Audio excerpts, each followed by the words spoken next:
Welcome to खारुताई channel. ह्या व्हिडिओमध्ये आपण डेप्रिसिएशनचे मेथड्स ऑफ डेप्रिसिएशन आणि त्यामध्ये दोन मेथड्स डिटेलमध्ये बघणार आहोत. स्ट्रेट लाईन मेथड, ज्याला फिक्स्ड इन्स्टॉलमेंट मेथड किंवा ओरिजिनल कॉस्ट मेथड पण म्हणतात, आणि रिटर्न डाऊन व्हॅल्यू मेथड, ज्याला डिमिनिशिंग बॅलन्स मेथड किंवा रिड्युसिंग बॅलन्स मेथड असंही म्हणतात. आणि त्यानंतर शेवटी ह्या दोन मेथड्समधला फरक बघणार आहोत. Methods of depreciation. There are different methods of charging depreciation according to the nature of asset, use of asset and necessity. जसा ॲसेट आहे, जसा त्या ॲसेटचा वापर आहे, जशी गरज आहे, त्याप्रमाणे डेप्रिसिएशनचे मेथड वेगवेगळे असू शकतात. कुठले कुठले मेथड्स आहेत? पहिली मेथड आहे फिक्स्ड इन्स्टॉलमेंट, ज्याला स्ट्रेट लाईन मेथड किंवा ओरिजिनल कॉस्ट मेथड असं म्हणतात. दुसरी मेथड आहे डिमिनिशिंग बॅलन्स मेथड, ज्यालाच रिड्युसिंग बॅलन्स मेथड किंवा रिटर्न डाऊन व्हॅल्यू मेथड असं म्हणतात. तिसरं आहे ॲन्युइटी मेथड, नंतर आहे डेप्रिसिएशन फंड मेथड, नंतर आहे revaluation method, insurance policy method, machine hour rate method, आणि ह्याच्या व्यतिरिक्त पण अजून मेथड्स असू शकतात. पण आपल्याला आपल्या 11वीच्या पोर्शनमध्ये फक्त हे जे पहिले दोन आहेत, फिक्स्ड इन्स्टॉलमेंट मेथड आणि डिमिनिशिंग बॅलन्स मेथड, हे दोन मेथड्स डिटेलमध्ये बघायचे आहेत. Fixed installment method or straight line method or original cost method. Under this method, depreciation is charged at a specific percentage on the original cost of the asset every year so as to reduce the asset account to nil or to scrap value at the end of the estimated life of the asset.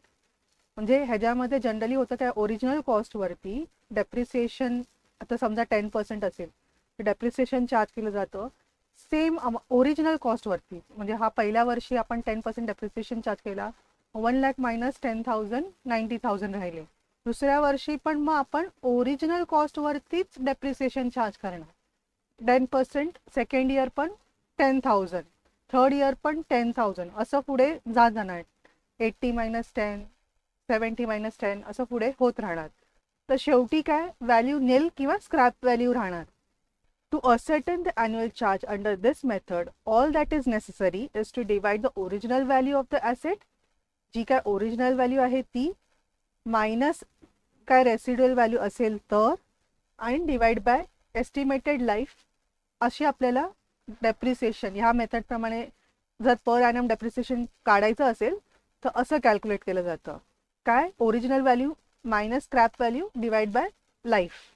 डेप्रिसिएशनचा formula काय, depreciation per annum is equal to original cost minus scrap value if any, प्रत्येक वेळ असेलच असं नाही, divide by estimated life of the asset. हे in years असतं. आणि original cost कसं कॅल्क्युलेट करतो आपण, परचेसिंग प्राईस बरोबर इन्सिडेंटल चार्जेस पण कन्सिडर करतो. मग एक्झाम्पल बघायचं म्हटलं तर इथे मशीनची कॉस्ट दिली आहे जी परचेस केली आहे, इन्स्टॉलेशन चार्जेस आहेत, एस्टिमेटेड लाईफ आहे 10 इयर्स, स्क्रॅप व्हॅल्यू आहे जे नेहमी एस्टिमेट केलं जातं कारण की हा अंदाज असतो 10 वर्षांनी ही प्राईस असू शकते असं. मग डेप्रिसिएशन कसं कॅल्क्युलेट होणार, cost of asset minus scrap value divide by useful life of asset. आणि कॉस्ट ऑफ ॲसेट काय आहे, जी परचेस प्राईस आहे ती प्लस इन्स्टॉलेशन चार्जेस किंवा अजून काय इन्सिडेंटल चार्जेस असते तर ते पण आपण त्यात ॲड केले असते. तर मग 15,000 प्लस 3,000 मायनस स्क्रॅप व्हॅल्यू 2,000 याच्यातून मायनस करणार, आणि म्हणजे आपली कॉस्ट किती झाली 18,000. 18,000 मायनस 2,000 16,000 डिवाइड बाय 10 करणार आपण, divide by number of years, useful life of asset 10 years, मग ते होणार 1,600 रुपीज बरोबर. आणि हे पर ॲनम आहे. पर ॲनम हीच अमाऊंट राहणार ह्या मेथडमध्ये. Depreciation is also charge when the rate of depreciation is given. मग जर डेप्रिसिएशनचा रेट दिला असेल तर मग ते स्क्रॅप व्हॅल्यू वगैरेची काही गरज नाही. It is calculated by the formula depreciation per annum is equal to cost of asset into rate of depreciation divide by 100 असं आपण कॅल्क्युलेट करणार. म्हणजे सिम्पल एक पर्सेंटेज दिलेला असणार, तो आपल्याला कॉस्ट ऑफ ॲसेटवर ते पर्सेंटेज लावलं की आपल्याला डेप्रिसिएशन मिळणार. एक्झाम्पल बघूया. कॉस्ट ऑफ ॲसेट मगाचं कसं होतं, किती होतं 18,000 होतं. समजा डेप्रिसिएशन 10% आहे तर मग कॉस्ट ऑफ ॲक्विजिशन काय होणार, 18,000 डिवाइड बाय 10 डिवाइड बाय 100, आपलं 1,800 आहे. कॅल्सीवरती डायरेक्ट 10 आणि पर्सेंटेज बटन दाबलं तरी हे उत्तर येणार. हे झालं जर ॲसेट पूर्ण वर्ष वापरलं असेल तर. आता समजा ॲसेट पूर्ण वर्ष वापरलं नसेल, एक मध्येच परचेस केलं असेल. आता ह्या एक्झाम्पलमध्ये मी जे घेतलं त्यामध्ये समजा 3 महिनेच आपण एका वर्षामध्ये वापरलं असेल, म्हणजे आपण काय करतो, डेप्रिसिएशन 10%नी कॅल्क्युलेट करतोय, पण फक्त 3 मंथसाठी कॅल्क्युलेट करतोय. तर मग कसं कॅल्क्युलेट करणार, 18,000 इंटू 10 डिवाइड बाय 100 जे वरती होतं तसंच, फक्त इथे आपण इंटू 3 डिवाइड बाय 12 करणार. 12 का तर 12 मंथ्स, आणि 3 का तर 3 मंथ्सच यूज केलंय म्हणून, म्हणजे 12 महिन्यातले फक्त 3 महिने यूज केले म्हणून तेवढ्या प्रपोर्शनमध्ये आपण डेप्रिसिएशन चार्ज करणार. म्हणजे हे अख्ख्या वर्षाचं, तर हे 1/4 वर्षाचं, बरोबर ना, 3 महिने म्हणजे 1/4 वर्ष झाला, तर त्याचे 450 एवढंच चार्ज करणार. आता आपण अजून एक एक्झाम्पल बघूया. ओरिजिनल कॉस्ट ऑफ ॲसेट आहे 80,000, डेप्रिसिएशन आहे 10% पर ॲनम, आणि आपल्याला फिक्स्ड इन्स्टॉलमेंट मेथड म्हणजेच ओरिजिनल कॉस्ट मेथड म्हणजेच स्ट्रेट लाईन मेथड या मेथडने कॅल्क्युलेशन करायचं आहे. तर ओरिजिनल कॉस्ट आहे 80,000 आणि फर्स्ट इयरला डेप्रिसिएशन चार्ज केलं याच अमाऊंटवरती 80,000 इंटू 10 डिवाइड बाय 100 असं कॅल्क्युलेशन केलं आणि आपल्याला अमाऊंट मिळाली 8,000. तर ही अमाऊंट सेम प्रत्येक वर्षी तीच राहणार आहे. दुसऱ्या वर्षी WDV रिटर्न डाऊन व्हॅल्यू आपली असणार 80,000 मायनस 8,000 72,000. दुसऱ्या वर्षी पण डेप्रिसिएशनचं तेच कॅल्क्युलेशन असणार आहे. आपण कॅल्क्युलेशन ओरिजिनल कॉस्टवरच करणार आहोत, म्हणजे परत तीच अमाऊंट येणार 80,000 वरची 8,000. त्याच्या पुढच्या वर्षी पण थर्ड इयरला पण तेच कॅल्क्युलेशन 8,000, त्याच्या पुढच्या वर्षी पण तेच येणार. असं आपलं वर्किंग होणार. म्हणजे काय, प्रत्येक वर्षी आपण ओरिजिनल कॉस्टवरती डेप्रिसिएशन कॅल्क्युलेट करतो, जेणेकरून डेप्रिसिएशनची अमाऊंट सेम राहते. त्याच्यामुळे डेप्रिसिएशनची अमाऊंट प्रत्येक वर्षी सेम राहते, बरोबर, 8,000 असं. The amount of depreciation to be charged per year on the asset is constant. म्हणजे ही जी आपली सेम अमाऊंट आहे डेप्रिसिएशनची ती कॉन्स्टंट आहे ना, प्रत्येक वर्षी सेम आहे. If the amount of depreciation is plotted annually on graph paper and the points are joined together. जर प्रत्येक वर्षी जर आपण डेप्रिसिएशनची अमाऊंट प्लॉट केलं तर पॅरलल लाईन टू एक्स, म्हणजे आपल्याला हा एक्स ॲक्सिस आहे ना, एक्स ॲक्सिस, तर त्याला आपल्याला जर असं प्लॉट केलं, पहिल्या वर्षी 8,000, दुसऱ्या वर्षी 8,000, तिसऱ्या वर्षी 8,000, तर आपल्याला ही एक लाईन मिळते, बरोबर ना. तर आपल्याला ही एक स्ट्रेट लाईन मिळते जी एक्स ॲक्सिसला पॅरलल आहे, म्हणून त्याला स्ट्रेट लाईन मेथड असं म्हटलं जातं. Diminishing balance method, reducing balance method, or written down value method.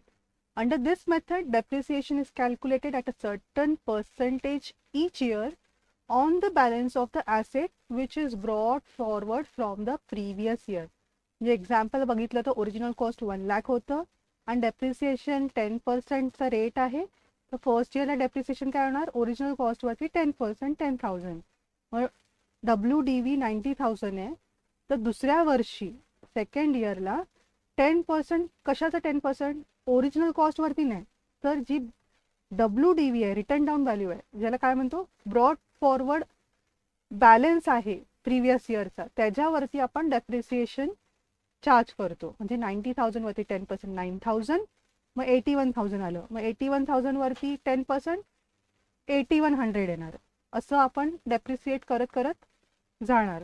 In other words, this method is calculated at a specific percentage on the value of that asset which stands in the book. He book value असते ना, written down value, which stands in the book of the accounts on the opening date of each year. ह्या वर्षीचं closing balance म्हणजे पुढच्या वर्षीचं opening balance असतं. ह्या वर्षीचं क्लोजिंग बॅलन्स हे पुढच्या वर्षीचं ओपनिंग बॅलन्स झालं. तर जे ओपनिंग बॅलन्स आहे त्याच्यावरती आपण त्या वर्षीचं डेप्रिसिएशन चार्ज करणार and not on original cost. The amount of depreciation charge per year is not fixed but it goes on decreasing gradually as the opening balance of the asset will decrease in each year. मग ह्याच्यामध्ये होतं काय, आपण original कॉस्टवर depreciation charge नाही करत आहोत, तर closing बॅलन्सवर करतोय, जी दरवर्षी कमी होत जाते. म्हणून डेप्रिसिएशनची पण अमाऊंट, ही जी अमाऊंट आहे डेप्रिसिएशनची ती पण तुम्ही ऑब्झर्व कराल तर दरवर्षी कमी कमी होत जाणार, बरोबर. पुढच्या वर्षी इथे 8100 अमाऊंट येणार, तर दरवर्षी डेप्रिसिएशनची अमाऊंट पण कमी कमी होत जाते. जी 10,000 आहे पुढे 9,000 आहे, पुढे 8,100 होणार, तर डेप्रिसिएशनची पण अमाऊंट कमी होत चालली आहे. आणि असं पण ऑब्झर्व केलं तर बघा, सुरुवातीला डेप्रिसिएशनची अमाऊंट जास्त आहे आणि नंतर नंतर ती कमी आहे, पुढे 8100 ती अजून कमी आहे. म्हणजे in initial period depreciation is higher than those in later period. परत तेच एक्झाम्पल बघूया. ओरिजिनल कॉस्ट ऑफ ॲसेट आहे 80,000 आणि डेप्रिसिएशन आहे 10%. आणि ह्या वेळेला आपल्याला रिटर्न डाऊन व्हॅल्यू मेथडने डेप्रिसिएशन चार्ज करायचं आहे. तर पहिल्या वर्षी ओरिजिनल कॉस्टवरच 80,000 वरती डेप्रिसिएशन कॅल्क्युलेट होणार, तसंच 80,000 इंटू 10 डिवाइड बाय 100, 8,000 व्हॅल्यू येणार आणि हे WDV. दुसऱ्या वर्षी मात्र आपल्याला 80,000 वर न करता आपण जे स्ट्रेट लाईन मेथडमध्ये आपण 80,000 वर करतो, पण आपण WDV मेथड प्रमाणे आपण WDV वरती डेप्रिसिएशन चार्ज करणार. मग 72,000 into 10 divide by 100 he value येणार. तिसऱ्या वर्षी मग आपण 64,800 वरती इंटू 10 डिवाइड बाय 100 ह्या व्हॅल्यूवरती हे डेप्रिसिएशन येणार. आणि मग चौथ्या वर्षी रिटर्न डाऊन व्हॅल्यूवरती आपण 58,320 वरती 10% 532 असं WDV वरती आपण डेप्रिसिएशन कॅल्क्युलेट करत जाणार, बरोबर. मग आपण इथे ऑब्झर्व काय करतोय, in this method depreciation is charge on original cost in first year, पहिल्या वर्षी ओरिजिनल कॉस्टवरती. नंतर मात्र आपण जी काय रिटर्न डाऊन व्हॅल्यू आहे, रिटर्न डाऊन व्हॅल्यू म्हणजे काय, आधीच्या वर्षीसाठी ती असणार क्लोजिंग बॅलन्स आणि सेकंड इयरसाठी असणार ती ओपनिंग बॅलन्स. मग सेकंड इयरसाठी ही आहे क्लोजिंग बॅलन्स आणि थर्ड इयरसाठी ही आहे ओपनिंग बॅलन्स. ओके, म्हणजे आपण ज्या वर्षीचं डेप्रिसिएशन कॅल्क्युलेट करतोय त्या वर्षी आपण त्याच्या ओपनिंग बॅलन्सवरती डेप्रिसिएशन चार्ज करतोय, बरोबर. मग ह्याला आपण ऑब्झर्व काय केलं, depreciation charge during each year of the asset goes on decreasing every year. दरवर्षी डेप्रिसिएशन कमी कमी होत चाललेलं आहे. ह्याला जर आपण चार्टवरती प्लॉट केलं तर हे असं प्लॉट होणार आणि ती एक रिड्युसिंग, एक स्लँटिंग लाईन दिसते, बरोबर, ग्राफमध्ये. म्हणून त्याला रिड्युसिंग बॅलन्स म्हणतात, डिमिनिशिंग बॅलन्स मेथड असं म्हणतात. SLM काय असतं, WDV काय असतं हे बघितल्यानंतर आता आपण त्या दोन मेथड्समधला फरक बघूया. मिनिंगमध्ये, इन SLM मध्ये डेप्रिसिएशन पर ॲनम फिक्स्ड असतं, म्हणजेच कॉन्स्टंट असतं, सेम असतं. आणि WDV मेथडमध्ये डेप्रिसिएशन पर ॲनम प्रत्येक वर्षी रिड्युसिंग असतं, दरवर्षी कमी कमी होत जातं. डेप्रिसिएशन कशावर चार्ज केलं जातं, SLM मध्ये ओरिजिनल कॉस्ट ऑफ ॲसेटवरती, ओरिजिनल कॉस्टवरती SLM चार्ज केला जातो. आणि WDV मध्ये रिड्युस्ड बॅलन्स, प्रत्येक वर्षीचं जे ओपनिंग बॅलन्स आहे त्यालाच आपण WDV पण म्हणतो, त्या रिड्युस्ड बॅलन्सवरती WDV वरती आपण डेप्रिसिएशन चार्ज करतो. मग डेप्रिसिएशनची अमाऊंट काय आहे, हे डेफिनेशन आणि हा पॉईंट हा सिमिलरच आहे, म्हणजे सेमच आहे. तर डेप्रिसिएशन SLM मध्ये सेम असतं, प्रत्येक वर्षी सेम राहतं. आणि WDV मध्ये डेप्रिसिएशनची अमाऊंट डिक्रीजिंग असते, every year it keeps on decreasing, goes on decreasing, कमी कमी होत जाते. त्याच्यानंतर व्हॅल्यू ऑफ फिक्स्ड ॲसेट, आपण हे जे डेप्रिसिएशन चार्ज करतोय त्यामुळे त्याची व्हॅल्यू रिड्यूस होत जाते. ती शेवटी SLM मेथडमध्ये पूर्ण झिरो होऊ शकते, पण WDV मध्ये ती कधीच झिरो होत नाही. त्यानंतर आहे प्रॉफिट्स. SLM मध्ये आधीच्या वर्षी जास्त प्रॉफिट्स असतात आणि नंतर नंतर कमी होत जातात. आणि त्याच्या उलट WDV मध्ये आधीच्या वर्षी कमी प्रॉफिट्स असतात आणि नंतर नंतर जास्त प्रॉफिट होतो. का, कारण की WDV मध्ये आपण बघितलं की डेप्रिसिएशनची अमाऊंट कमी कमी होत जाते.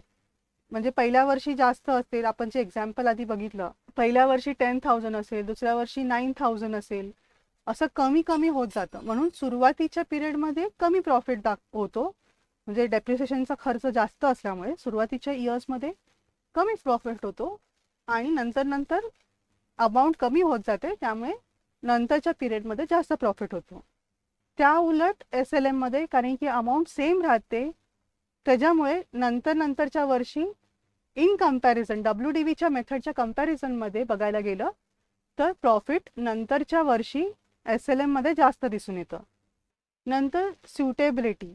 SLM मध्ये कुणाला सुटेबल आहे? ज्यांचं रिपेअर्स कमी आहे, ज्याचं ऑब्सोलेसन्स होत नाही, जे आउटडेटेड होत नाही सहसा, असे ॲसेट्स असतील तर त्यांना SLM बेटर असतं. आणि जिथे भरपूर रिपेअर्स मेंटेनन्स असतं, ऑब्सोलीट होण्याचे चान्सेस असतात, असं असतं त्याच्यामध्ये सुरुवातीच्या काळातच डेप्रिसिएशन जास्त चार्ज केलं जातं. म्हणून हा पण एक पॉईंट आहे की सुरुवातीच्या काळात इथे हे जे मोर ऑर लेस होतं, तर त्यात रिपेअर्स अँड मेंटेनन्सचा भाग पण आहे की सुरुवातीच्या काळात नवीन ॲसेटला खर्च जास्त होत नाही, रिपेअर्स होत नाही.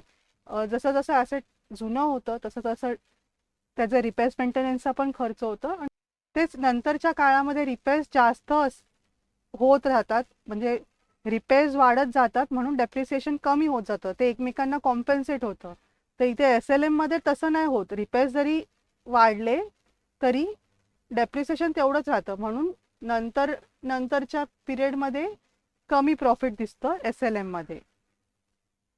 हे 2 पॉईंट्स तुम्ही एकत्र स्टडी करा. त्यानंतरचा point recognition by tax law.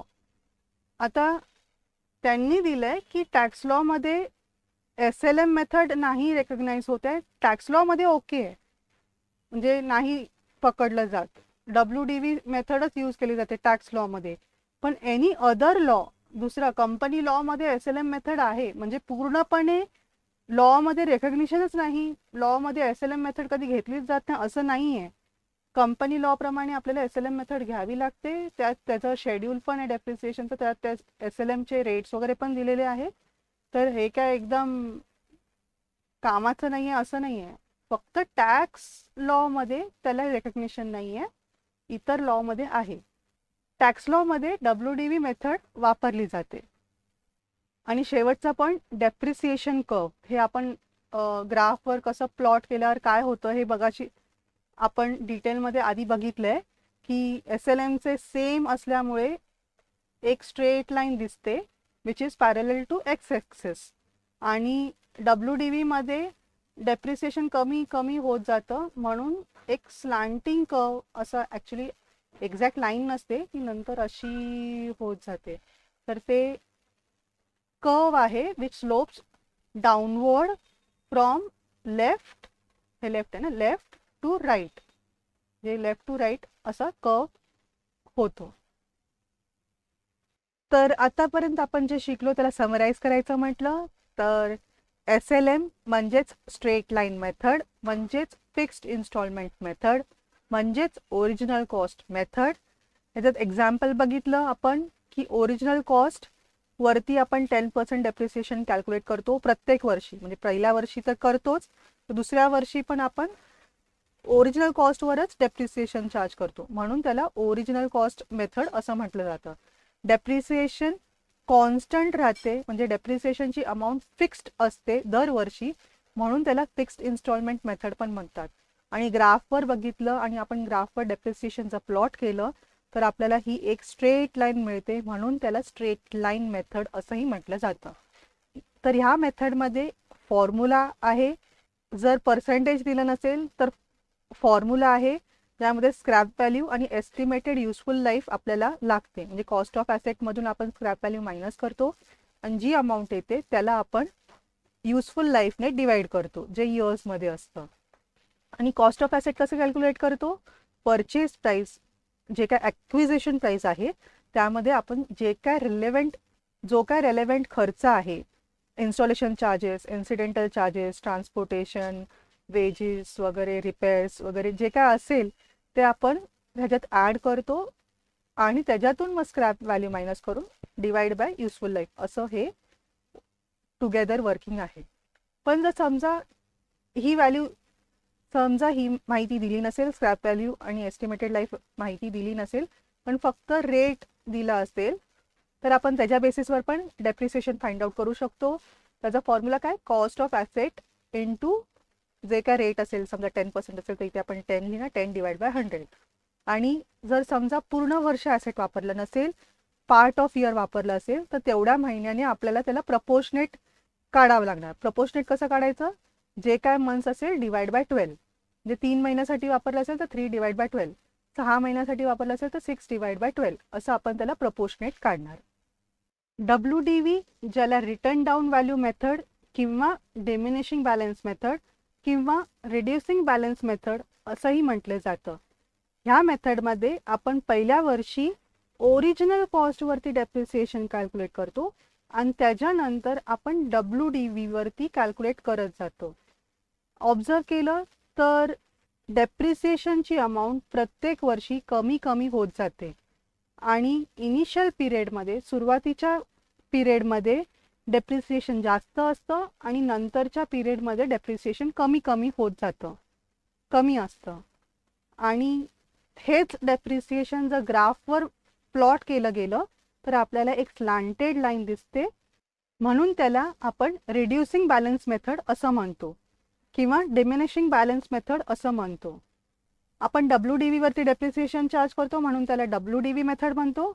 आणि डेप्रिसिएशन कमी कमी होत जातं, डिमिनिश होत जातं, रिड्यूस होत जातं, म्हणून त्याला DBM किंवा RBM असं म्हणतो.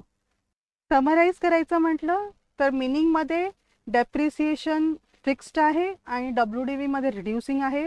कशावर चार्ज केलं जातं तर SLM मध्ये ओरिजिनल कॉस्टवर, WDV मध्ये रिड्युस्ड बॅलन्सवरती. अमाऊंट डेप्रिसिएशनची कशी असते? SLM मध्ये दरवर्षी सेम राहते आणि WDV मध्ये ती डिक्रीजिंग असते, कमी कमी होत जाते every year. Value of fixed asset कशी होते?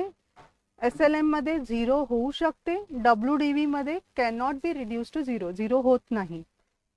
त्याच्यानंतर प्रॉफिट्सबद्दल बोलायचं गेलं तर SLM मध्ये सुरुवातीच्या काळात जास्त प्रॉफिट असतं आणि नंतर ते कमी होतं आणि WDV मध्ये आधीच्या काळात कमी प्रॉफिट असतो, नंतर वाढत जातं. नंतरच्या काळापेक्षा आधीच्या काळात कमी असतं.